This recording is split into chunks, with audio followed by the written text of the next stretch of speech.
Welcome बिग्रामी tell line ते join किया senior रहनुमा senior सियासत उज़्मा कामरान साहिबा GDA से उनका ताल्लुक है। मैं आपको वेलकम करता हूं अपने शो में। Thank you so much. मौजूदा हुकूमत जो कोalition की गवर्नमेंट है, आपको पता है कि इसमें माशी मसाइल हल करने की सलाहियत है, कर सकते हैं?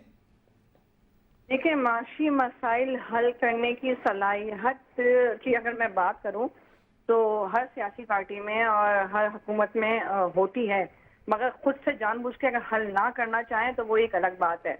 और इस वक्त जो मौजूदा हालात है मुल्क के, मुझे नहीं लगता कि इस वक्त ये सियासी पार्टी जो है इन हालात को काबू कर पाएगी। सही। और आपको लग रहा है कि इंतखाबात जो जनरल इलेक्शन है, आम इंतखाबात हैं, वो अक्टूबर में ही यकीनी है हो जाएंगे या कुछ टाइम आपको बढ़ते हुए नजर आ रहा है? देखिए, मौजूदा सूरत हाल तो हमें नजर आ रही है कि कुछ आगे जाने के चांसेस लगते हैं, मगर हो जाना चाहिए। अगर हमारी अपनी आप जाती राय लेंगे तो इस वक्त इलेक्शन की नीड है इस मुल्क को। सही। और आपको पता है कि सब सियासी जमातें तकरीबन आपके अलावा और PTI के अलावा सब सियासी जमातें इक़्तिदार का हिस्सा हैं। आप इक़्तिदार से बाहर हैं और दूसरा एक दो जमातें और बाहर हैं। आपको लग रहा है कि आने वाला मैंडेट जिस तरह होगा और जिस तरह कराची के अंदर भी पीपल्स पार्टी ने मेयर डिप्टी मेयर भी तारीख में पहली दफ़ा उनका आया है, सिंध के अंदर पूरी सियासी उनकी ग्रिप है, हर जगह वो जीत के आए, पहले से ज़्यादा उनके पास एक मेजॉरिटी है, मैंडेट है, आपको लग रहा है कि आगे भी यही सियासी जमात होगी? देखिए, 15 साल से तो मैं खुद देख रही हूँ कि ये सियासी जमात ने, पीपल्स पार्टी ने सिंध पे हुकूमत की है और अभी भी हुकूमत कर ही रहे हैं। और अब इनका ये है कि इनका मेयर भी अभी नहीं कहा गया है, और मेयर इनका खैर आया है, आना भी चाहिए था, क्योंकि सियासी सारे इख्तियारात इनके सिंध के इन्हीं के पास हैं। अगर किसी और जमात से मेयर सेलेक्ट हो भी जाता तो ये उसको फंडिंग नहीं देते और इनके इख्तियारात जो है वो सही तरह से नहीं दे पाते।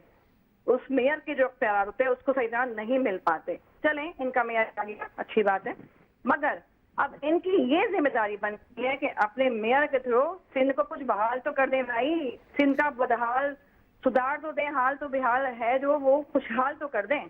कराची है सिंध की जान, रोशनी का शहर, इसकी रोशनी बहाल करवा दें, कम से कम इतना तो आसान कर दें सिंध में।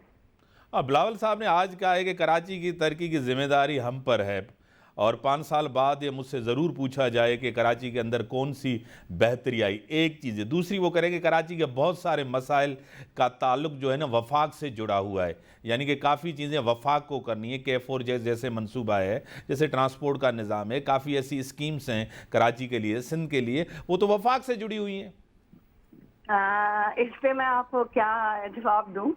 देखें इम्तियाज भाई, वफाक से जुड़ी हुई है, मानते हैं हम, वफाक से भी जुड़ी हुई है और सिंध हुकूमत से भी जुड़ी हुई है, मगर मैं दोनों को ये कहूंगी कि अपनी अपनी जिम्मेदारियों को अगर बाखूबी निभाते होते तो आज सिंध का आधा क्या 59% मसला हल हो चुका होता।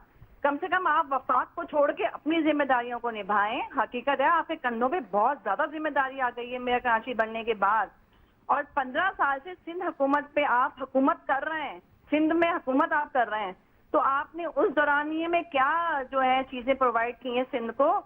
आप वफाक की तरफ तो देख रहे हैं, आप थोड़ी अपनी भी इंस्पेक्शन करें। और आपसे बड़ी मोहतबाना गुजारिश हम करते हैं, हम आवाम में शुमार होते हैं, मैं भी एक आवाम हूँ, कि जनाब मेयर कराची ने जो अभी लिस्ट इशू की है ट्विटर के ऊपर नालों की, तो उसमें 2-3 नाले जो है वो मिसिंग है। सबसे पहले तो ये महमूदाबाद अख्तर कॉलोनी वाला नाला है, यूनिवर्सिटी इकरा यूनिवर्सिटी वाला नाला, इसको भी तो अमेंडमेंट करें, उसमें इसको भी तो बहाली की तरफ लाएं। यहाँ हर दूसरे दिन कोई ना कोई बंदा गिर के मर रहा होता है, तो हम तो जाहिर से उम्मीद करते हैं कि पीपल्स पार्टी का मेहरबानी होगी। पीपल्स पार्टी का जिस तरह उस्मा साहब, पीपल्स पार्टी का ये मौक़िफ़ है कि अगर हम डिलीवर नहीं कर रहे, हम काम नहीं कर रहे, हमें लोगों को रिलीफ नहीं दिया, तो लोग हमें बार बार इक़्तिदार में क्यों लाते हैं, इतना वोट क्यों देते हैं और इतनी मेजॉरिटी के साथ दोबारा लाते हैं? क्या कहेंगे इसके ऊपर?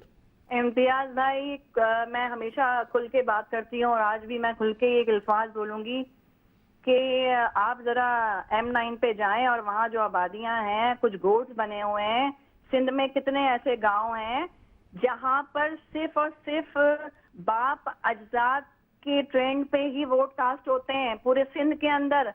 उन बेचारों को ये नहीं पता कि सियासत क्या है, वोट क्या है। वो सिर्फ ये जानते हैं कि जनाब ये साई हैं, इनको हमारे बाप अजदाद ने, दादा ने, परदादा ने वोट दिया है, हमने भी इन्हीं को वोट देना है और हमारे बच्चों ने भी और आने वाली हमारी सदी ने भी। तो ये कोई फेयर इलेक्शन नहीं होते हैं जो आप सिलेक्ट होके आते हैं, वोट आपको देते हैं, आप बीबी के नाम पे आपको वोट मिलते हैं। और बीबी का एक वकार था, एक नाम था मोहतरमा का, उनकी हम भी आज बड़ी रिस्पेक्ट आज तक है और हमेशा रहेगी। मगर जनाब पीपल्स पार्टी जब थी तो थी, अब पीपल्स पार्टी कहाँ रही है? आपके सामने ही हाल है। सही, बड़ी मेहरबानी, आपने टाइम दिया। टेलीलाइन ते ज्वाइन किया सीनियर रहनुमा सीनियर सियासतदान MNA रही चुका आहिनि, MPA आहिनि, माइनॉरिटी विंग सिंध जा प्रेसिडेंट आहिनि, डॉक्टर लालचंद उकराणी साहब मूं सां गॾु। डॉक्टर साहब तव्हांखे वेलकम चऊं था पंहिंजे प्रोग्राम में। महिरबानी इम्तियाज़ साहब। डॉक्टर साहब तव्हांखे लॻे थो त इलेक्शन पंहिंजे वक़्तु यानी कि अक्टूबर में ही यकीनी आहे? बिल्कुलु इम्तियाज़ मीर साहब, असीं चऊं था त इलेक्शन पंहिंजे टाइम ते थिए, पोइ हुन में टाइम इहो जेकॾहिं अक्टूबर जी डेट आहे त ठीकु, अगरि हिकु ॿ ॾींहं अॻु में डिज़ॉल्व करे त नवंबर में थिए त ठीकु, पर इलेक्शन पंहिंजे टाइम ते असीं घुरणु चाहियूं था। असीं नथा चाहियूं त इलेक्शन टाइम खां वधीक 6 महीना या 8 महीना 12 महीना अॻिते हली वञे, असीं उन जी हिमायत में न आहियूं। तव्हां ॾिठो हूंदो चेयरमैन बिलावल भुट्टो ज़रदारी साहिबु असांजे बाक़ाइदे स्पीच में चयो, कल्ह पंहिंजे सवात में जलसे में चयो त असीं इलेक्शन पंहिंजे टाइम ते घुरणु चाहियूं था। असीं नथा चाहियूं त मुल्क अॻे इकोनॉमिक क्राइसिस में लॻो पियो आहे, त जेकॾहिं इलेक्शन टाइम ते नथी थिए त मुल्क अञा वधीक बहरान में मुब्तला थी वेंदो। जेकॾहिं बि नई गवर्नमेंट ईंदी, जेका पार्टी अचे, चाहे पाकिस्तान पीपल पार्टी अचे, चाहे नून लीग अचे, चाहे ॿी का जमायत अचे, पर असीं चवंदा जेकॾहिं उहा पार्टी ईंदी त उन खां पोइ असांखे IMF वारनि सां वरी डील करणी पवंदी। हींअर IMF वारनि तव्हां ॾिठो हूंदो जेको अॻे इमरान ख़ान हिकिड़ो ग़लति मुआइदो करियो, उन खां पोइ असांजे मुल्क में एतिरो उहो जेको थियणु खपे आहे मज़ो उहो न थियो। इमरान जी जहिड़े नमूने सां हिन मुल्क दुश्मन जूं हरकतूं हुयूं, हुन इमरान नियाज़ी साहिब मुल्क खे कमज़ोर करण जी कोशिशि कई, त उन खां पोइ IMF वारनि आउं सम्झां थो त ॾिठो त हिन मुल्क में पंहिंजी सुठी कंडीशन न आहे, त जेकॾहिं इलेक्शन टाइम थींदी त हिकिड़ी सुठी पार्टी अची वेंदी, उन खां पोइ माण्हू जो हिकिड़ो एतमाद थींदो ऐं आउं सम्झां थो अवाम खे पोइ रिलीफ सुठो मिलंदो।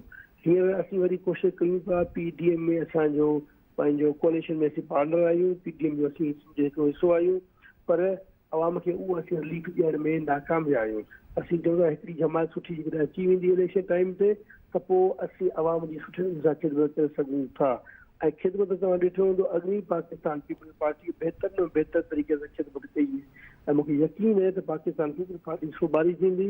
पाकिस्तान पीपल पार्टी हिन पाकिस्तान जे मुश्किल वक़्तु मुश्किल हालात में मुश्किलात मां ॿाहिरि कढी सघे थी। अॼु जीअं त तारीख़ी ॾींहुं हुयो, हलफ़ बरदारी हुई, कराची जे अंदरि मेयर ऐं डिप्टी मेयर पाकिस्तान पीपल्स पार्टी जे हलफ़ खणी वरितो आहे। अॼु बिलावल साहब बि इहा ई ॻाल्हि कई त कराची जी तरक़ी ज़िम्मेदारी मुंहिंजी आहे। तमामु घणा मसाइल आहिनि कराची जे अंदरि, डॉक्टर साहब तव्हांखे बि ख़बर आहे। छा आहे जो एक्चुअली कराची में असांखे पहिरियों दफ़ो ई मेयरशिप मिली आहे। सही, असीं चऊं था पाकिस्तान पीपल पार्टी हींअर पूरी सिंध कराची खां वठी कश्मीर ताईं स्वीप कयो आहे। इहो माण्हुनि जो हिकिड़ो एतमाद असां वटि रहियो आहे। अॻु में कराची में चवंदा हुआ त न पाकिस्तान पीपल पार्टी न आहे। पाकिस्तान पीपल पार्टी उहा जमायत जेका सभिनी मुख़्तलिफ़, चाहे MQ हुजे चाहे पठान हुजनि, जेके बि सिंध में अचनि था, त असीं चऊं था उन्हनि जी असीं पाण ख़िदमत कयूं था। हिते जेके अॻूं पार्टियूं रहियूं आहिनि उन्हनि छा कयो आहे त कराची अलॻि सिंध अलॻि। असीं चवंदा न, कराची सिंध जो कैपिटल आहे, कराची असांजी सिंध आहे। असांखे कराची जो जेको दुख दर्द आहे उहो इन्हनि माण्हुनि खे न आहे। इहो ई ॾिठो त पाकिस्तान पीपल पार्टीअ खे पूरी सिंध में जेका मौत मिली आहे त माण्हुनि सिंध जे माण्हुनि इहो महसूसु कयो त अगरि कराचीअ जी तरक़ी थी सघे थी त पाकिस्तान पीपल पार्टी बहितर में बहितर करे सघे थी। इन करे पाकिस्तान पीपल पार्टी सोभारी थी वई, पर अफ़सोस सां चवणो पए थो त तव्हां ॾिठो हूंदो त हाफ़िज़ नईम रहमान जी जहिड़े मूंसां ॻाल्हियूं हलनि पियूं ऐं जहिड़े मूंसां ॻाल्हाए पियो, ऐं सम्झां थो इहो हिकिड़ो इंतशार वारियूं ॻाल्हियूं करे पियो। मूंखे लॻे थो त जेका न्याज़ी साहिब जी ॻाल्हि हुई ऐं हफ़ीज़ रहमान जी मौलाना जी ॻाल्हि, नईम रहमान जी ॻाल्हि आहे, उहा हिकिड़ी आहे।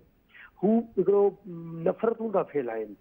तव्हां 2-3 ॾींहं अॻु ॾिठो हूंदो, 4-5 ॾींहं अॻु में थिया आहिनि त कराची में क़ाबिज़ वॾेरा, कराची में वॾेरनि जूं ओताकूं। ए बाबा ओताकूं, बाबा वॾेरा, ही छा आहे? तूं छा थो करीं? नफ़रत थो फैलाईं। असीं सभिनी पार्टियुनि खे, सभिनी जेके बि आहिनि, चाहे मुहाजिर हुजनि, चाहे पठान हुजनि, चाहे पंजाबी हुजनि, जेके बि सिंध धरती ते रहनि था, असीं चवंदा उन्हनि खे पंहिंजी मार तस्लीम कयो। अभी हिन धरती जो हिसो आहियो, पर हू इंतशार फैलाए पंहिंजो वक़्ती तौरु टेक्निकल सां पंहिंजी शोहरत था वधाइणु चाहिनि, पर इहा उन्हनि खे भुल आहे। इहा इमरान ख़ान बि अहिड़ी कोशिशि कई। हाणे इमरान जी पोजीशन तव्हां ॾिसो किथे, साॻियूं नईम हाफ़िज़ नईम रहमान जी पोजीशन तव्हां ॾिसो किथे। अगरि अव्हांखे आवाम सिलेक्ट करे अचे थी, आवाम वोट ॾेई अचे थी, त असां को बि एतिराज़ कोन्हे। हींअर पाकिस्तान पीपल्स पार्टीअ खे आवाम वोट ॾिनी आहे ऐं असीं यकीननि सां चऊं था त वाक़ई ख़िदमत करण वारी आहे। कश्मीर खां वठी कराची ताईं त सिर्फ़ु ऐं सिर्फ़ु पाकिस्तान पीपल पार्टी आहे। चेयरमैन नौजवान चेयरमैन आहे बिलावल भुट्टो ज़रदारी साहब, उन पंहिंजी हुकूमत अमलीअ सां नौजवान महर तव्हां ॾिठो हूंदो पंहिंजो मुर्तज़ा वाब साहब तमामु सुठो ऐं नौजवान बैरिस्टर पढ़ियल लिखियल ऐं उन खे हर ॻाल्हि जी सम्झ बि आहे ऐं उहो कोशिशि बि करे। असां में त इहा नफ़रत आहे ई कान। ही रुॻे नफ़रतूं फैलाए, नफ़रत फैलाए, पंहिंजो कहिड़े नमूने सां ॻाल्हियूं हलाए ऐं असां में इंतिशा था करनि। पाकिस्तान वरी महिरबानी डॉक्टर साहब, इंशाअल्लाह ताला।